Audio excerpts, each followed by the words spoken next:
What you're about to see is a graph of what happens if there are no interventions. It would definitely rise if there are no precautions. Kenya has taken several precautions, and this is now how our chart looks like. So this is what we are dealing with right now. It's the 13th of April right now as we speak. So that's exactly 1 month since the first case of the coronavirus was confirmed right here in Kenya. Right after that, 2 days later, we had 2 more cases. So this is how our graph is moving. On the second week, we had 12 cases. So we started rising. On the third week, we had 27 cases. This was our worst week where we had a total of 100 cases confirmed in the same week. Just this week, the week that has just ended, we've had 55 cases. Now today, 4 more positive cases have been recorded in Mandera County as we speak right now. That the national tally has now burst to over 200 cases. The 11 new cases reported on Monday, pushing it to 208 cases, with rural counties now being put on high alert on the potential sporadic spread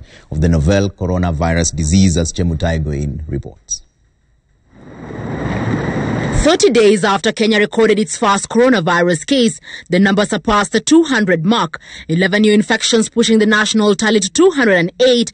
Of the 11 cases, 4 were from Mandera, 3 Mombasa, 2 in Nairobi, Nakuru and Machakos recording 1 each. All the 11 are Kenyans. 4 have a history of travel from the United Arab Emirates.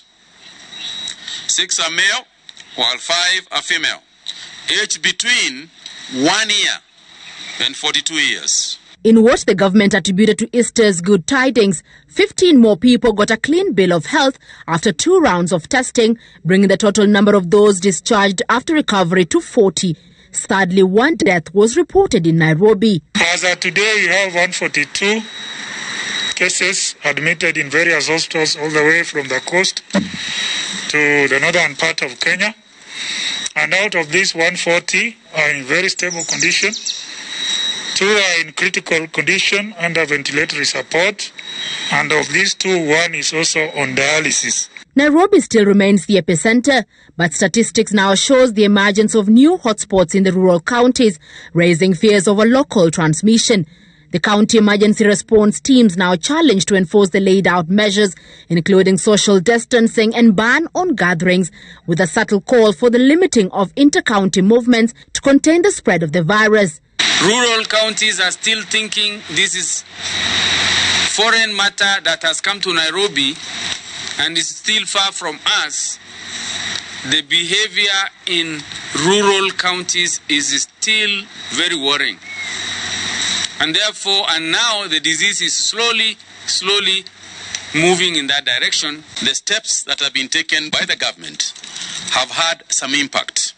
But I think it is so important also to appreciate that if we let go at this moment in time, if we ease off on what we are doing, then we can have a wave like we have never seen. And with the initial 30 days of school closure almost ending, Education Cabinet Secretary Professor George Magoha saying reopening may take longer, but a decision to cancel national exams had not been arrived at.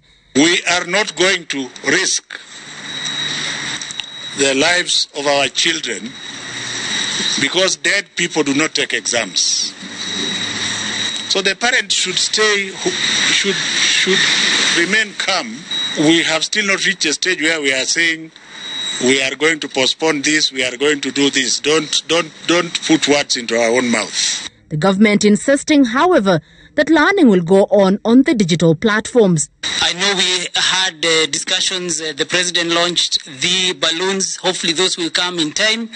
And they should be able to allow us, Professor Magoha, to even have all classes in the country be conducted even through the video conferencing and infrastructure facilities that we're putting in place.